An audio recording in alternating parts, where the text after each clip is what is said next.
9 hours across icy roads, through blizzards and silence, with only one thought in his mind: to surprise her.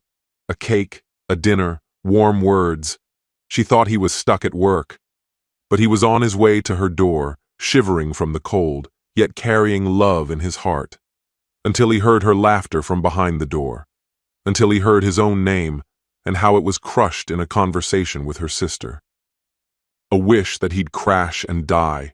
A new man who was better in every way, humiliating comparisons, and all of it, on the day he just wanted to hug her. Something inside him snapped. He didn't yell. He didn't cause a scene. He simply walked in, set the cake on the counter, and walked out. But the real nightmare began after that, when silence became a weapon, when truth became a virus spreading through the web, when masks didn't fall from anger, but under the weight of facts. Sometimes to destroy your enemy, you don't need to raise a hand. You just need to show others who they really are. Hello, my friend. I'm so glad you stopped by my channel. If you're here for the first time, don't forget to subscribe and share this video with your friends or family. It really helps my channel a lot. Please tell me in which city or country you watch this video. I value every one of your comments. So let's get started. I can't say what compelled me to believe that navigating a brutal 9-hour journey through a blizzard-stricken Midwest was a rational choice. Perhaps I was still grasping at that picture-perfect image of our life, the one I clung to when Amanda and I exchanged vows. 7 years had come and gone. People changed, I had changed, and Amanda had changed even more. The highway was a treacherous expanse of ice and misery, swirling snowflakes descending in thick, blinding sheets that swallowed the headlights of the cars ahead. But I kept going. Mile after mile, the urge to abandon the surprise and turn back gnawed at me, but I didn't yield. My stubborn determination locked me onto a single idea: showing up for my wife's birthday weekend, gift in hand, pretending we were still a couple like any other. She had left for her sister Melanie's place for a spa retreat with friends, and I had lied about being swamped with work.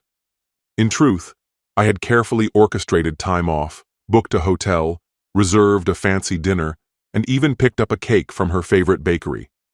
This birthday was going to be perfect, or so I told myself. After nearly 9 exhausting hours of battling snow and ice, I finally arrived on Melanie's street just after 4 in the afternoon. The snowplows hadn't even tried to clear the area, leaving thick, uneven mounds of slush that turned parking into a test of patience. I abandoned my car a block away, clutching the vibrant pink cake box against my chest, shielding it from the relentless snowfall. By the time I reached the front door, my jeans were soaked from the knees down. Happy birthday, sweetheart, I thought, trying to summon that warmth I once felt so easily. But just as I raised my hand to knock, familiar voices floated through the door, Amanda and Melanie's laughter spilling from the kitchen. He texted earlier, I heard Amanda say. Said he's stuck at work. More like stuck in that dumb game of his. Yeah, Melanie's dry tone responded.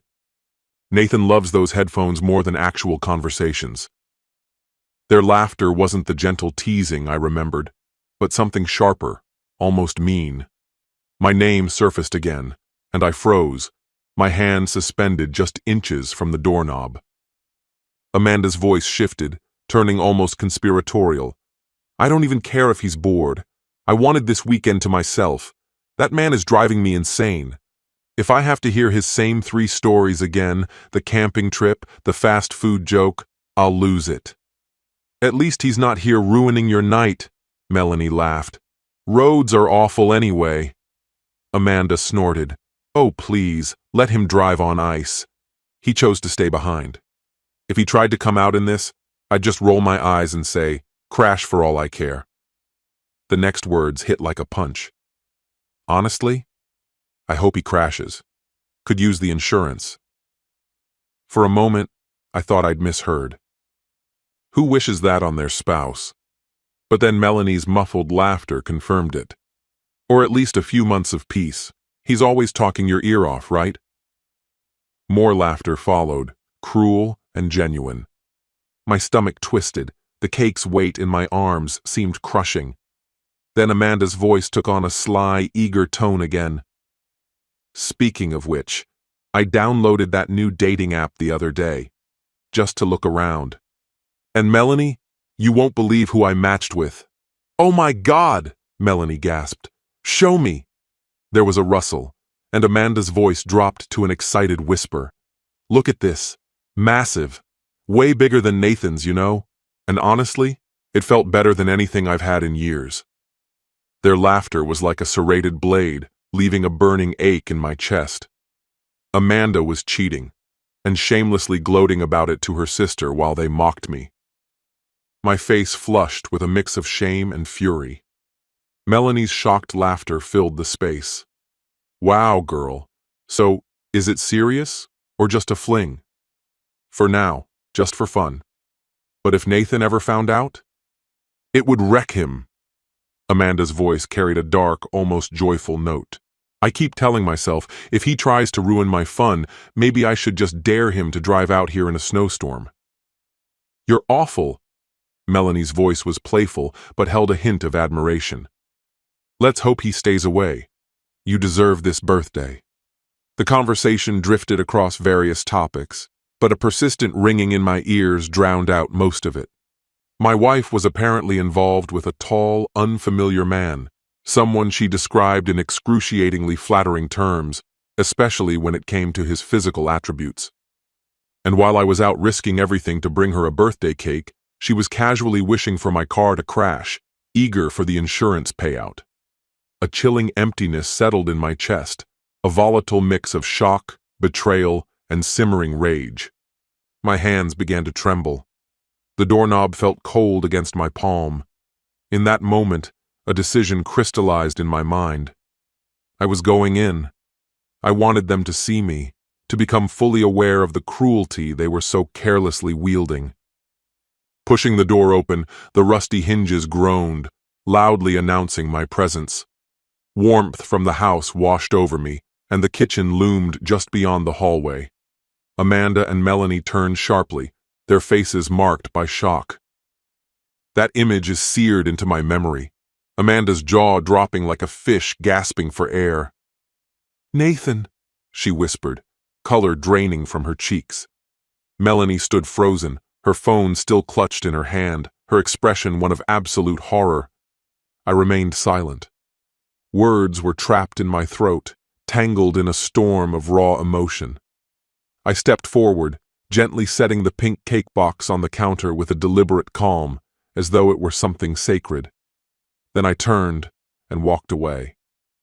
Amanda's voice followed, calling my name. Melanie's too, some garbled plea. We can explain. I think that's what I heard. But I was already outside, the cold air biting at my skin, my heart pounding erratically. Stumbling back to my car, the numbness spread from my hands. My phone vibrated insistently in my pocket. A barrage of calls from Amanda. I tossed the phone onto the passenger seat, started the engine, and exhaled a shaky breath. Tears blurred my vision, hot and unrelenting, clashing with the frigid air. My thoughts raced wildly. She cheated, she mocked me, she wanted me dead. On instinct, I checked if my phone's voice recorder was still running. Earlier, I had used a voice memo app for last-minute gift ideas. To my shock, it was still recording, an entire hour of audio. Every humiliating word from that conversation was captured. I hadn't meant to record it, but now I had undeniable proof of her affair and her cruelty. I hesitated, but something in me refused to delete it. Evidence, perhaps, or just a twisted reminder that I wasn't losing my mind. That night, I paid $80 for a grimy motel room that smelled like stale smoke and regret.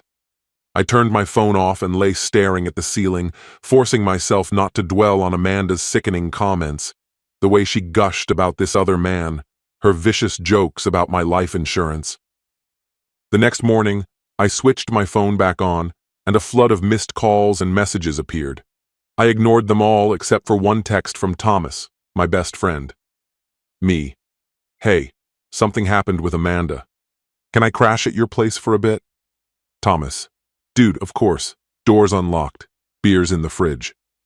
So I drove another 9 hours through the same storm she had wished would claim my life. At home, I gathered clothes, documents, everything I couldn't leave behind. Her car was absent, likely still parked at Melanie's. Good. I placed my wedding ring on the dresser. Not because I was certain it was over, but because the idea of wearing it made me nauseous. Then I left, heading for Thomas's. That was 3 days ago. Since then, Amanda has flooded me with messages, voicemails swinging from sobbing pleas to accusations. It was a joke, she insisted. You misunderstood. Not once did she apologize. I changed every password, banking, email, social media. Froze our joint cards, moved half the savings to a separate account, and told my boss I'd be working remotely. If she wanted to talk, she could speak to a lawyer. Beneath the shock, a strange clarity settled in.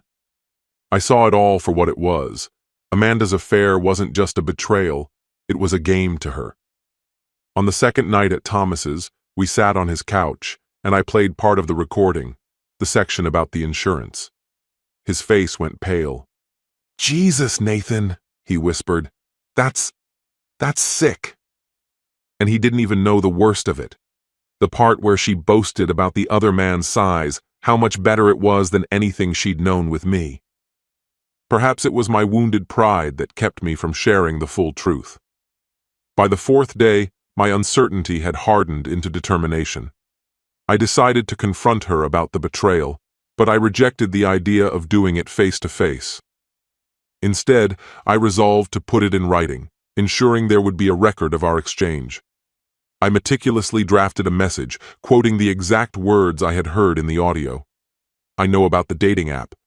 I'm aware you bragged about being with someone else, someone you described as exceptionally endowed, claiming he was better than me. Don't even try to deny it." But then, I hesitated. I erased the message. I chose to keep my discovery a secret, letting her wonder just how much I knew. If she decided to lie, that would be her choice.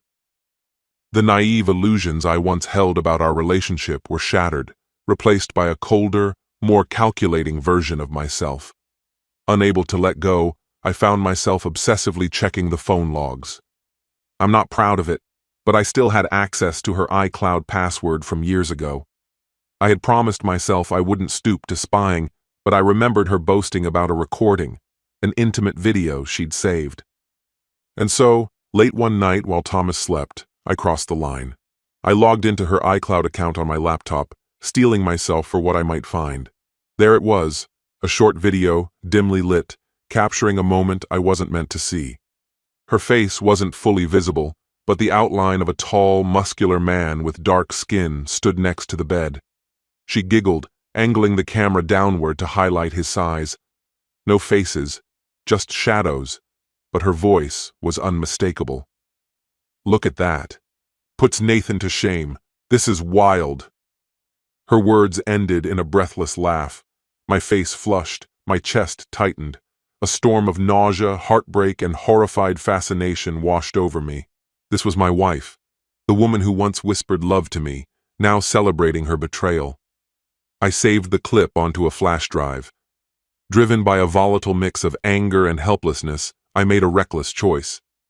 I didn't share the entire video, just a brief, incriminating segment. On Reddit, in a thread dedicated to relationship revenge, I posted it anonymously. Caught my wife cheating. She even bragged about it. Thoughts? No names, no recognizable faces, but her voice was a dead giveaway to anyone who knew her. I included the part where she compared me to him, boasting about his superiority. I expected little, maybe a few comments. But by morning, my inbox was in chaos. Messages flooded in. Some recognized her voice, old friends, acquaintances from online circles. "Is that Amanda?" one asked. "Holy hell." Another condemned me. "You can't just share someone's private moments like that." But others egged me on, saying I had exposed the truth. The post became a spectacle, a digital coliseum of strangers with opinions. My phone didn't stop buzzing. By noon, Amanda's father was calling repeatedly. At first, I ignored him, but his voicemail was impossible to ignore. Nathan, I saw the post. I don't know what's going on, but you need to take it down. This is humiliating my daughter. Call me back. I laughed bitterly. Humiliating his daughter? She had humiliated me first, wishing for my death to claim insurance money, mocking me with another man's size. But sure, I was the villain. When he called again, I answered, barely containing my anger. Hello? Nathan, he shouted. What are you doing? That's my daughter. I raised her better. I don't care who you raised, I cut him off. Your daughter wished I was dead for an insurance payout. She cheated. She lost my respect long before this. There was a stunned silence. He wasn't used to hearing me like this. I'd always been the polite, compliant son-in-law. But that person was gone. Finally, he sputtered, You have no proof. Take it down or you'll what? I shot back. Call the police? Go ahead. There are no identifying details. It could be anyone posting. Maybe it was the guy she was bragging about. I ended the call, my heart racing. I wasn't proud of the bitterness in my voice, but beneath the shame, there was a sharp, cold satisfaction. I had finally reached a breaking point with my efforts to be the nice guy. Throughout it all, I dismissed every plea from Amanda, who flooded my inbox with messages on every platform imaginable, even resorting to sending an email to my work address. Her narrative painted herself as the victim, insisting it was a drunken mistake, that the dating app was just a bit of fun, and that her demeaning comments about my small package were merely an attempt to impress Melanie. Yet, at no point did she offer a sincere apology. The words, I'm sorry for what I did, or I regret humiliating you, never crossed her lips. Instead, the tone of her messages shifted dramatically, from self-defense to outright fury. One message stood out. I know you posted that video. It has to be you. She demanded to know how I could humiliate her like that, accusing me of making her the focus of her friends' questions. Her father threatened legal action, and she was seething. Despite admitting to saying hurtful things, she condemned me for sharing the video, claiming I had crossed a line. To her, I was the villain. I stared at the screen, a bitter taste in my mouth. No right? She believed she had the right to hurl insults, yet I had no right to expose her behavior? I remained silent, choosing not to respond. That week, I scheduled a meeting with Milton, a financial advisor, hoping to make sense of the tangled mess of our finances. The situation was worse than I'd imagined. Amanda's debts were staggering, credit cards maxed out, inexplicable ATM withdrawals, and even a store card I had never seen. Whether she was funneling money to her new lover or indulging a shopping addiction was anyone's guess. As Milton scanned the bank statements, his voice was gentle. Are you considering divorce? I don't know, I admitted, feeling lost. But the house is in both our names. I need a plan. Milton's expression was one of sympathy. At the very least, we should freeze any new debt in your name. It's clear she can't be trusted. I nodded. Let's do it. By the second week, I had effectively shut Amanda out of my life. But then Melanie cornered me in the grocery store.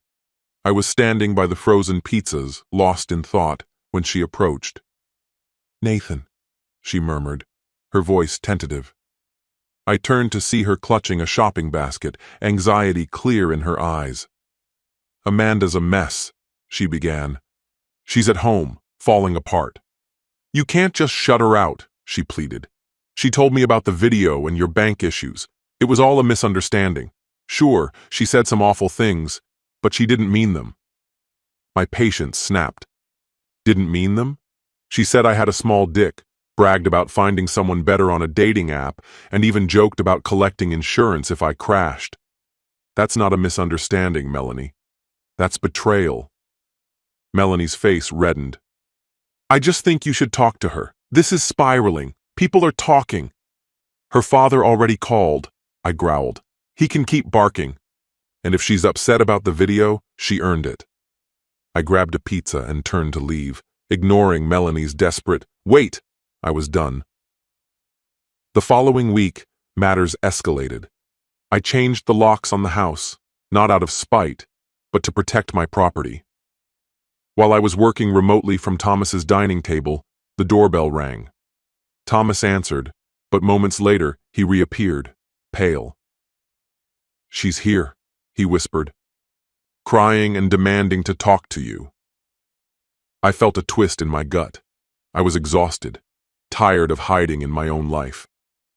Taking a deep breath, I walked into the hallway. Amanda stood there, disheveled, mascara smeared, eyes red from crying. "Nathan," she sobbed, "why won't you talk to me? You froze everything, changed the locks. This is my house too. You can't just—" "I can, and I did," I interrupted, crossing my arms. "I pay half the mortgage. I have every right to protect it, from you and whoever your new boyfriend is. Or is it boyfriends? I've lost track." Her face twisted between rage and heartbreak. "That's not fair, you bastard. We're married. You can't keep me locked out." "I was lonely. I made a stupid mistake. I've told you 100 times it was a joke gone wrong." "A joke?" I scoffed, bitterness lacing my voice. "No, you're not lying your way out of this. I heard every word." A cold smile tugged at my lips. "Remember that little confession of yours to Melanie? Or did you forget bragging about that impressive Johnson of yours?" Her face went pale, shock freezing her expression. You spied on me? Are you serious?" she stammered, anger flaring in her eyes. "Surprised? I'd say it's a fair response to finding out you downloaded a dating app while we were still married." Her reaction was immediate, a furious scream, and she lunged forward, her palms striking against my chest. I staggered back a step, Thomas moving reflexively to intervene, but I signaled him to stay back. Her finger jabbed toward my face. "You'll regret posting that video. My father's already talking to his lawyers." "That was private." I met her gaze, unflinching. "I have no regrets. Go ahead, drag me to court. Let's see how your pristine father handles it when the rest of your secrets come out. And how do you think your tall new friend will react when everything's out in the open?" Her lips quivered. "Don't you dare bring him into this. It was a mistake. Just one time. Maybe you shouldn't have bragged to your sister about how he's so much better in bed," I fired back, my voice cold. "You humiliated me in front of your entire family, wished I'd die for the insurance money, and now you want to talk about privacy?" Her face twisted with fury. "I never meant that. You're twisting everything. I was venting. I was drunk. Nathan, you never even noticed me, always off in your own little world." "Unbelievable," I muttered. "And you didn't seem drunk in that video. Looked like you were having the time of your life with your new fling." She launched herself at me again, fists clenched, tears streaming down her cheeks. "This is my house too. You can't just shut me out of my life." I caught her wrists, my grip firm but not cruel. My voice turned to ice. "I know about your friend from the app. I know about the texts, the secret videos. I know what you told Melanie, how it was amazing. And you think I'd ever let you back in after all that?" A choked sob escaped her. "You bastard. I was just lonely. Yes, I said things I shouldn't have. But you posting that clip? Everyone thinks I'm some whore. Do you even understand how humiliating that is?" "Humiliation? Try having your wife mock you to her sister," I shot back, barely keeping my voice steady. "Now get out of Thomas's house before I call the cops." Her glare was a storm of heartbreak and rage, but finally, she spun on her heel, marching out, her furious screams echoing down the driveway. I listened to the crunch of slush beneath her tires as she sped away, and then silence. Thomas stepped up beside me, releasing a slow breath. Man, that was brutal. I stared at the door, my hands still trembling. I had never spoken to her like that before. Part of me was horrified by how easily the words had come. Another part felt a dark, bitter satisfaction. She started this war. I was just making sure I finished it. That night, As I scrolled through the barrage of anonymous messages online, one comment caught my eye and froze my blood. Someone claiming to know her circle had posted, "I recognize that voice in the cheating clip. Everyone's freaking out, but no one knows who leaked it. Some even think it was the new boyfriend, out of jealousy." A sharp, humorless laugh escaped me. They think it was the tall, dark stranger? Perfect. Let them hunt their own shadows. The comment section was a frenzy. Some condemning me for sharing private footage, others praising me for exposing a cheater. I couldn't stop reading. Angry texts flooded in too, no doubt from her friends. I ignored them all. If they wanted a villain, I'd play the part. At least then I'd control the narrative. By the third week, I was sitting across from Caleb, a divorce lawyer recommended by a coworker. Silver-haired, sharp-eyed, his suit practically radiated professionalism. "So, is there a prenuptial agreement in place?" he asked, scanning the documents I'd brought. "No prenup," I admitted. "We married young. Didn't think we needed one." Caleb gave a measured nod. "That complicates things. However, if you can establish infidelity or financial misconduct, you may still secure a favorable outcome. Be aware, though, posting that video could be viewed as retaliation or harassment." Guilt twisted uncomfortably in my chest. "I posted it anonymously. She can't prove it was me." Caleb's gaze sharpened. Suspicion is not the same as evidence. From a legal standpoint, the situation was complicated, a fog of uncertainty that demanded careful navigation. Yet even in that gray area, I couldn't ignore Caleb's advice. Caution was essential. I couldn't afford to give her any more power over me. As I leaned back in the chair, a wave of self-reproach washed over me. How had I become this person? A man considering the public release of a private video to shame his own wife on Reddit. But then her mocking words echoed in my mind. "It's so much bigger than Nathan's." The absurdity of the moment hit me like a slap. Shame gave way to a cold, determined anger. I steadied myself and met Caleb's gaze. "We proceed," I stated firmly. "I want to sever any financial ties with her. Let her manage her own debts," I declared. Caleb nodded in agreement. "We can initiate a legal separation. This way, you're not responsible for any new debts she accumulates. Later, you can choose to formalize the divorce." I signed the necessary paperwork, and we planned to serve her the separation documents by the end of the month. In the meantime, our social circles fractured. Messages flooded in, some expressing sympathy and condemning her rumored plan to see me dead for insurance money, while others accused me of humiliating her. There was no neutral ground. Our friends took sides as if gearing up for battle. Yet, amidst the chaos, a message arrived from one of her friends, Jill, offering an unexpected sense of validation. "Nathan, I know it's not my place, but I'm sorry. Amanda has always had a cruel streak." Her words were a strange comfort, proof that someone else saw the person I'd been dealing with. For years, I'd brushed off Amanda's cruel remarks as her dark sense of humor. Now I saw them for what they were. 4 weeks after that disastrous night, rumors began to spread.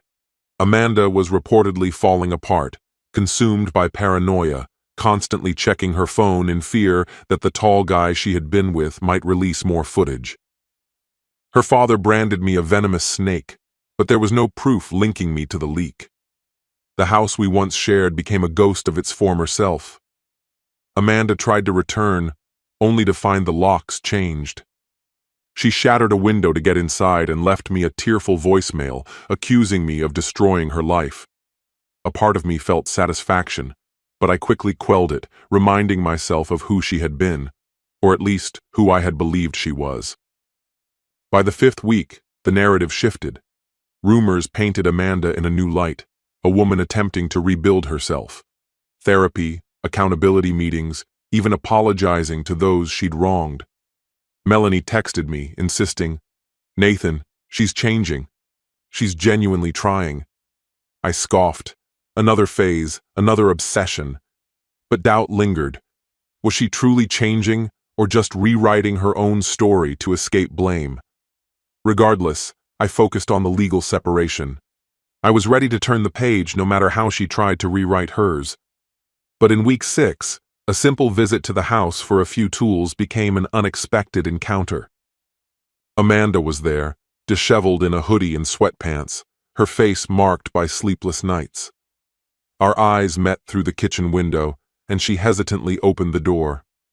Bracing myself, I expected an argument. Instead, she stepped aside. "Take whatever you need," she whispered, her voice cracking slightly. "I'll stay out of your way." I nodded, moving past her. As I searched the garage, she lingered by the door, twisting her fingers anxiously. Finally, she spoke, her voice strained but sincere. "Nathan, I know you hate me. I get it. But I need to apologize for everything. The jokes, the cheating, the horrible insurance comment. I was cruel." I didn't look at her. "Saying sorry doesn't change what you did." Her breath caught. "I know, but I'm trying to be better. If you want proof, I have therapy logs, but that's not the point. I just needed you to hear this." I turned, really seeing her for the first time in weeks. Her once polished image was gone. She looked thin, exhausted, raw. And for a fleeting moment, I saw the woman I had once loved, vulnerable, desperate to make amends. But then the memory of her mocking laughter returned, and with it, a wall of cold resolve. "You've said your piece," I replied, turning away. "I'm leaving." "Nathan, please." I didn't press further. I turned and walked away, accepting that I had changed. Whether or not she could forgive me was beyond my control. I left the garage without another word, heading home. That night, I found the flash drive, the one with the video. As I played it again, her laughter filled the room, her voice light but laced with cruelty, openly mocking me. My jaw tightened. Why was I doing this to myself again? Maybe I needed the reminder, a stark, undeniable truth about who she really was. No mask of regret could sway me now. A bitter anger rose within me, heavy and suffocating. Her sudden remorse? Just another act, triggered by the shame of her friends witnessing the video. Her worry wasn't about me, it was about her image. The righteous anger I had been nursing for weeks felt even more oppressive now. Reconciliation was no longer an option. A few days later, an unexpected message arrived from Jill, an old friend of Amanda's who had once seemed sympathetic. She sent a screenshot of a group chat.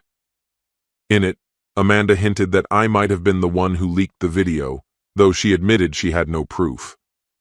"He probably did it, but I can't entirely blame him. I pushed him to it. If it was him, I'm just dealing with the consequences," she wrote.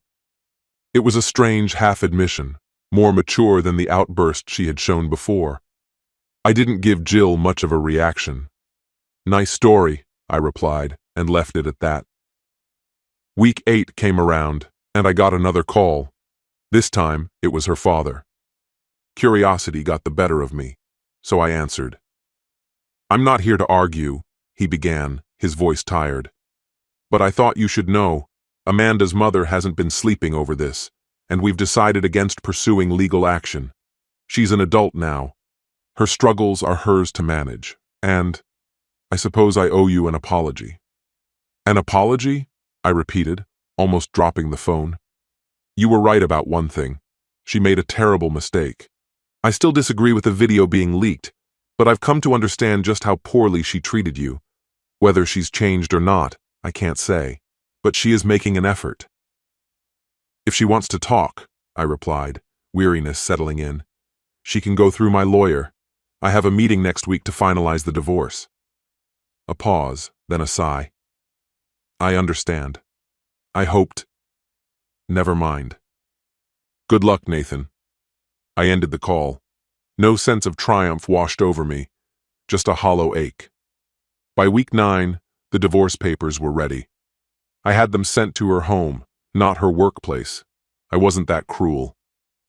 Barely an hour later, my phone buzzed with her number. I didn't pick up, but she left a voicemail. "Nathan, I got the papers. If this is what you want, I won't fight it. I'll sign. But, can we talk?" Just one more time. We owe each other that much honesty. After some hesitation, I agreed. We set a time to meet at the house. I arrived around noon. She opened the door with a hardened look, no smile, no warmth. "Feeling proud of yourself?" she snapped. "You recorded yourself boasting about cheating," I responded, stepping inside. The house felt empty, boxes stacked up, the big TV gone. Something felt off. "You humiliated me," she shot back. "Everyone saw it, my parents, my friends, my colleagues. My life is in ruins. I can't even go online without harassment." "Now you know how it feels," I replied evenly. Her laugh was sharp, bitter. "You see yourself as the victim? You walked out, drained the accounts, and now you're the saint?" "You told your sister you'd profit from my death," I countered. "It was a joke. You're so dramatic," she spat. "No, Amanda. You're just not used to facing consequences." She stepped closer, her eyes blazing. "So now you think you're better than me?" "No. I'm just done pretending you're a good person." Her expression twisted, and without warning, she grabbed a mug from the counter, hurling it at me. It missed, shattering on the floor. "Get out," I warned, reaching for my phone. She lunged, clawing at my arm. "Touch me again," I muttered, backing away, "and I'll call the police." Her voice wavered. "You'd actually call them on me?" "Yes," I said, pressing the dial without a second thought. "I would like to report an incident of assault. My wife attempted to hit me with a mug. Yes, I am unharmed. She is still inside the house." Her expression twisted with emotion as she stepped back, her eyes wide and filled with tears, though traces of anger lingered in her gaze. The police arrived within 15 minutes. I met them at the door. She tried to downplay the situation as just an argument between spouses, but the fragments of the broken mug scattered on the floor and the fresh scratch on my arm painted a different picture. The officers approached her carefully, securing her wrists in handcuffs and guiding her out of the house. As they led her away, she glanced back at me, her eyes swollen and red from crying. "You've destroyed me," she whispered. "No," I responded evenly. "That was your doing." She was fined and released the next day, but shortly afterward, a restraining order was issued. I filed for divorce that same week. No more calls, no more arguments, just quiet. Finally, a sense of peace. This story has come to an end. What's your opinion? Share it in the comments, my friend. And if you like this story, check out other exciting videos on my channel. I'll say goodbye until the next video. See you. One scorching afternoon, filled with the whims of wealthy patrons, changed her life forever. She was a waitress on the verge of burnout, drained by night shifts and endless studying, until he appeared, confident, mature, attentive.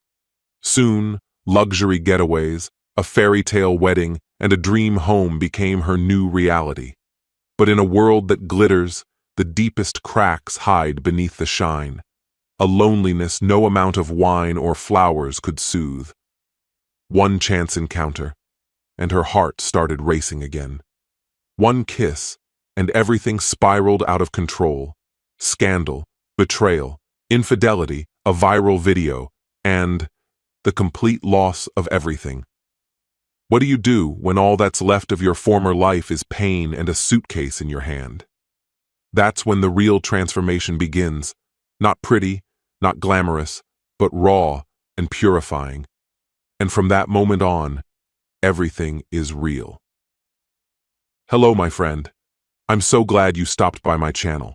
If you're here for the first time, don't forget to subscribe and share this video with your friends or family. It really helps my channel a lot.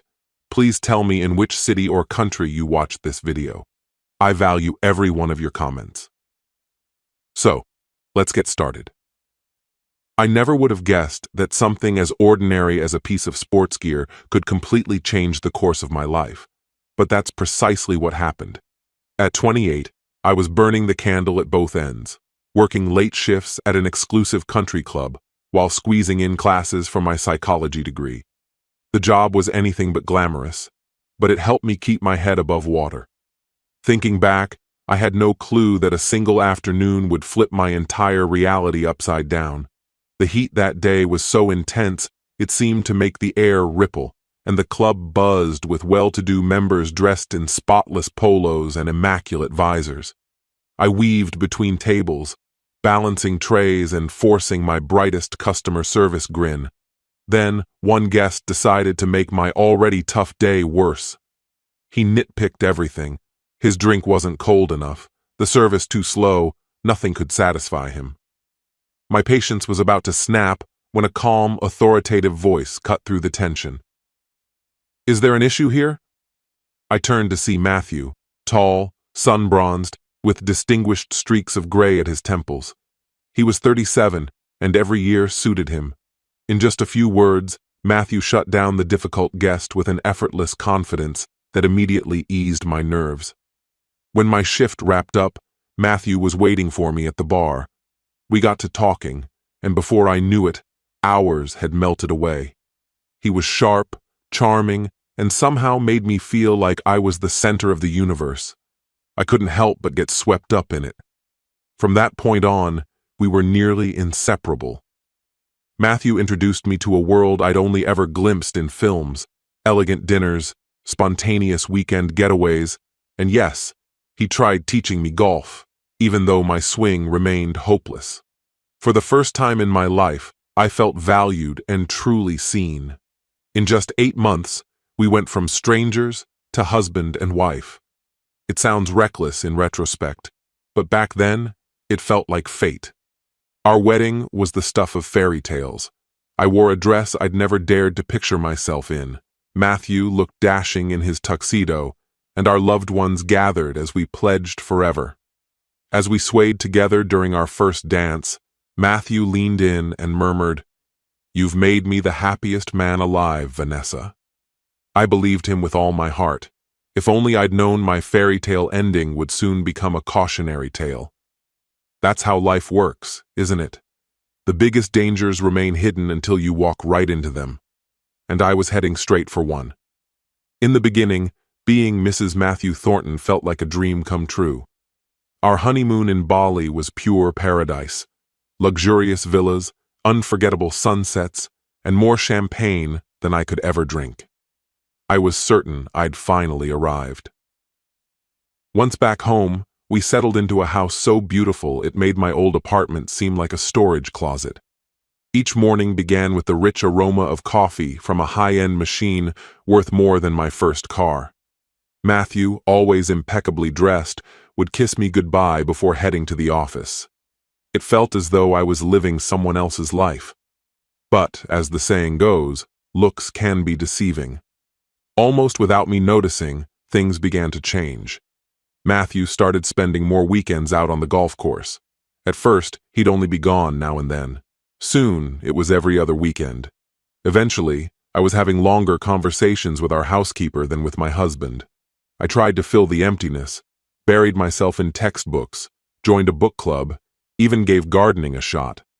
Let's just say plants and I aren't meant to be. But after you've moved the couch for the 10th time, the quiet becomes suffocating.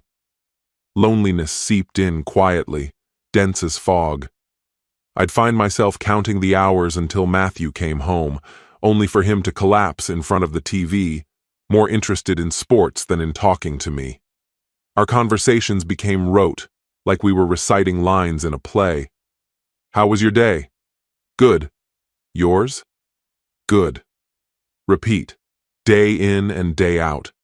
I felt less like a partner and more like a trophy, displayed on a shelf and gathering dust. The lavish life I thought I'd won began to feel more like a well-upholstered prison. One night, alone in our echoing living room, a glass of wine in hand, I looked at my phone, and it hit me. I was only 27. How had I ended up here, waiting for scraps of attention from my own husband? That restless itch started to grow inside me. I longed for adventure, connection, that rush I used to get whenever Matthew smiled at me. Unbeknownst to me, that craving for something new was about to set off a series of events I never could have predicted. People say the road to ruin is paved with the best of intentions, right? I was about to find out for myself. I was desperate for anything to shake up the routine, so when Matthew announced he'd be leaving for yet another golf weekend, I jumped at the opportunity. 3 days stretched ahead of me, wide open and unplanned. Hungry for some excitement, I called my friend Jenna and begged her for a night out. "Let's go all out," I said, feeling like a rebellious teen sneaking out past curfew. We landed at a hip downtown bar, neon lights, overpriced cocktails, music that thumped through your chest. I pulled out a little black dress I hadn't worn since before the wedding. For the first time in ages, I felt attractive, vibrant, alive. That's when I saw him, Derek. He was striking, with messy hair and piercing eyes. He caught me staring, and when he flashed a crooked, knowing smile, my heart skipped a beat. All at once, he appeared beside me, ordering drinks while we strained to hear each other over the relentless thump of the music.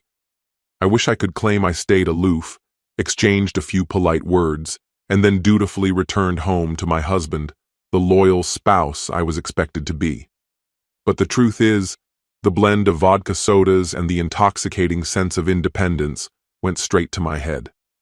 For the first time in a long while, Derek made me feel seen, like I genuinely mattered. We spent the night dancing, swapping jokes, and, without a doubt, engaging in far more flirtation than was prudent. Yet, I managed to rein myself in before anything irretrievable happened, at least on that first evening. The next morning, I awoke with a throbbing headache and a napkin bearing a phone number stashed in my purse. Logic insisted I get rid of it, but instead, I quietly saved the number as D. What followed were weeks of living a double existence. By day, I fulfilled my duties as a faithful wife. After dark, I slipped into another version of myself. Derek and I began with casual coffee meetups, which quickly morphed into lunches and eventually drinks after work. I kept convincing myself our relationship was nothing more than innocent camaraderie. Deep down, though, I couldn't deny the chemistry between us. There was an undeniable charge whenever we were together. He listened as if I were the most fascinating person in the world. Our conversations would flow endlessly, covering my background in psychology, his dreams of writing a novel, our shared passion for obscure indie bands. One night, after a leisurely dinner, we wandered through a park. The sky was painted with the hues of twilight.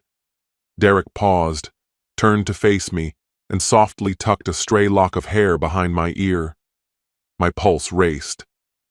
"Vanessa," he said, his voice low and earnest, "I think I'm falling for you." I knew exactly what I should have done next. I should have stepped back, reminded both him and myself of my marriage, but I didn't. Instead, I leaned in and kissed him. The world seemed to erupt in technicolor behind my eyelids. For the first time in years, I felt completely, thrillingly alive. Later, as I rode home in a taxi, my lips still tingling from his kiss, a storm of guilt and exhilaration churned inside me. I knew I was crossing a line, but I made no effort to turn back. Instead, I only fueled the fire, oblivious to the disaster looming ahead. Picture this. I'm sitting at our dining table, absent-mindedly poking at my salad while Matthew recounted his most recent golf outing. My mind was 1,000 miles away, replaying moments with Derek and the excitement he had sparked in me. Out of nowhere, a wild idea came to me. What if I could have it both ways, maintaining my stable life with Matthew while continuing this electrifying affair with Derek? Without thinking it through, I blurted, "Matthew, how do you feel about open marriages?" The silence that followed was deafening. Matthew dropped his fork, staring at me as if I'd spoken another language. "Excuse me?" he said, struggling to keep his voice steady. I took a deep breath and pushed on. "I've been considering, maybe we could both see other people. It might actually help us." The words landed horribly. Matthew's face went red with a fury I'd never witnessed before. He erupted, raging about trust, vows, and how I could even suggest something like that. I tried to explain, tried to tell him how lonely and invisible I'd felt, but he refused to hear me. The fight dragged on for hours. Plates shattered, doors slammed, and we hurled accusations neither of us could ever take back. In the end, I was left alone, sobbing, as Matthew stormed out. That night, sleep eluded me, my mind replaying every terrible second. By morning, Matthew still hadn't returned. Searching for any distraction, I scrolled through my phone. That's when everything collapsed. Right there, splashed across my social feeds, was a video of Derek and me kissing in the park. It had exploded online overnight. My stomach dropped. Who could have caught us on camera? Mortified, I watched the clip, and the memories came flooding back. One too many drinks, a dare from strangers, a messy, drunken kiss I'd barely recalled through the hangover. My hands shaking, I tried calling Matthew, but he didn't answer. My messages remained unread. As the hours crept by with no word from Matthew, a message arrived from Jenna. "I'm so sorry, V. I never intended for things to get this out of hand." The truth crashed over me. Jenna, my so-called best friend, had been the one to film and post the video. Her betrayal stung even deeper than Matthew's anger. The day continued to unravel. Matthew's belongings had disappeared from our closet. Our joint accounts were empty, the cars gone from the driveway. Just when I thought he had vanished forever, I spotted an envelope on the kitchen counter. My hands trembled as I opened it, dreading what I'd find. "Vanessa, this is what you wanted. You wanted freedom, now you have it. I'm filing for divorce. Please don't contact me or my lawyers. You'll be hearing from them soon. Goodbye, Matthew." The finality of his words blurred before me as tears stung my eyes. In a single afternoon, I had lost not just my husband and confidant, but also the stability of the world I thought I knew. And worst of all, I knew there was no one to blame except myself. I slid down to the kitchen floor, clutching Matthew's letter in my trembling hands, and the weight of my mistake crashed over me. I couldn't see any way to take back what I'd done. The days after he left blurred together, a haze of relentless sobbing, unanswered calls, and growing panic. It was as if I'd been trapped in a nightmare from which I couldn't wake. Each time my phone buzzed, hope surged that it would be Matthew, but it never was. Desperate for comfort, I tried to reach out to Jenna, but she had disappeared completely. The only friend I thought I could rely on had not only broken my trust, but abandoned me when I needed her most. As my emotions spiraled, new, cruel realities set in. At the grocery store, my debit card was declined. Humiliated, I checked my bank account right there in line. My stomach dropped. The account wasn't just low, it was wiped out. My hands shaking, I hurried home and logged into our laptop, checking every account, joint, savings, even the one I'd opened back in university. Each one had been emptied. Matthew had taken it all. Wandering aimlessly through the house, I felt like a stranger in what used to be my home. It wasn't until I noticed the garage that it really hit me. Both cars were gone. The safe in Matthew's office, once filled with our important papers, now sat open and empty. It was as if he was determined to erase every shared memory. Just as I thought the situation couldn't possibly deteriorate further, an email from Matthew's attorney landed in my inbox. The subject line made my blood run cold. Notice of divorce proceedings. I couldn't bear to open it. Desperate, I tried calling Derek for support, but his number had been disconnected. That's when I realized the truth. He must have been as mortified by the viral video as I was. He too had vanished, leaving me alone to pick up the pieces. That night, lying in an empty bed, I stared at the ceiling, replaying every moment. How had my life unraveled so fast? Just a week before, I'd been complaining about the dull routine of marriage. Now, I would have done anything to have that sense of safety back. The next morning, my phone lit up with a flood of notifications. The video had gone viral. Golf tycoon's wife caught in scandalous kiss screamed across the news sites, my face everywhere. The comments ranged from smug satisfaction to pure cruelty. I felt utterly exposed, my pain, a spectacle for everyone. I couldn't take it anymore. I needed to get away but had nowhere to go. With no funds, no transportation, and no friends left to call, I was trapped. Then it hit me. England. The country I'd left years ago, chasing adventure and a better life. With shaking fingers, I dialed my parents' number. It had been months since we last spoke. I'd been too caught up in my own disaster. When my mother answered, I broke down, sobbing as I told her everything. For a moment, there was silence. I braced myself for rejection. But then, my mother's voice, gentle and steady, broke through.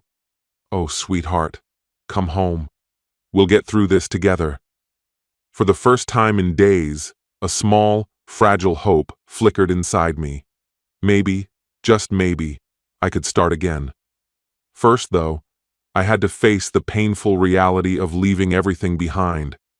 As I packed the few belongings I had left, I wondered how it had all spiraled so far beyond my control, and if I would ever be able to make things right. The flight back to England was a blur. I spent the journey fighting back tears, struggling to keep myself composed. When I finally stepped out at Heathrow, exhausted and lost, I saw my parents waiting for me. My mother's face crumpled as she caught sight of me, and she pulled me into a tight hug. I collapsed in her arms, sobbing like a child in the middle of the airport. Back home, everything felt unreal. My old bedroom was just as I'd left it, teen posters on the walls, stuffed animals perched on the bed. It was like stepping into a different era, when my biggest concern was choosing an outfit for the school dance. For days, I barely left the room. I'd wake up, check my phone for a message from Matthew that never came, and drift back into uneasy sleep. My mother would appear with cups of tea, urging me to eat, but I had no appetite. About a week later, my father knocked gently on my door. "Vanessa, love, we need to have a chat," he said softly. I braced myself for anger or disappointment. Instead, he sat next to me on the bed and explained that he and my mother had reached out to a lawyer friend willing to help me through the divorce process, for free. I was stunned. I'd expected judgment, but instead, they offered only support. That's when I finally broke down and confessed everything: the loneliness, the neglect, and the terrible decision I'd made. They listened in silence, never interrupting, simply holding my hands while I let it all out. When I finally ran out of things to say, my mother fixed her gaze on me and said, "You made a huge mistake, honey. But that doesn't define you. You're still our daughter. We love you, and we're not going to let you face this alone." Her reassurance felt like a lifeline thrown to someone lost at sea. For the first time since my world imploded, I felt the faintest spark of hope that I might make it through this. The months that followed were grueling. There was no escaping the consequences. Every day delivered new tabloid headlines, more rumors, and another twist on the story of the golf magnate's betrayed spouse. Matthew had hired a ruthless lawyer, a woman determined to paint me as a scheming, greedy cheater. The press devoured every detail. Still, little by little, with my parents supporting me and weekly sessions with a therapist, I began slowly piecing my life back together. I enrolled in online courses to finally complete my degree in psychology. Volunteering at a nearby women's shelter became my anchor. It gave me a place to put my energy and a way to escape my own turmoil, if only for a while. Out of nowhere, Jenna messaged me. She apologized, blaming that notorious video on her drunken stupidity, insisting she never meant for things to spiral so wildly out of control. Part of me wanted to cut her off for good, to cling to my anger. But I remembered what my therapist had told me. Forgiveness isn't always a gift you give to the other person. It can be what frees you. So I wrote her back. We haven't become best friends again, maybe we never will, but we've started to repair things, even if it's fragile. As for Derek, he disappeared without explanation. That stung at first, but eventually I saw it clearly. We weren't truly in love, just two people using each other to avoid our real problems. 6 months after my escape to England, I received an email from Matthew's attorney. The divorce was official. It was an ending, painful but necessary. I got less in the settlement than I'd hoped. Matthew kept most of what we'd created together, but what I took away from it couldn't be counted in dollars. I left with a sense of understanding. One evening, sitting in my parents' backyard with a cup of tea, watching the sun dip behind the trees, it struck me. All the pain I'd gone through, as awful as it was, had forced me to face truths about myself I never would have uncovered if life had stayed easy. I'd made a mess of things, there was no denying that, but I was trying to grow. I was beginning to heal, and more than anything, I was starting to change. I didn't have a clear plan for the future, but I was certain of one thing. I was finished living for other people's expectations. It was finally time to discover what I wanted, who Vanessa really was. As the first stars appeared in the twilight sky, I felt something unfamiliar settle over me, a gentle sense of calm. This wasn't the end of my story. It was the start of a brand new chapter. This story has come to an end. What's your opinion? Share it in the comments, my friend. And if you like this story, check out other exciting videos on my channel. I'll say goodbye until the next video. See you.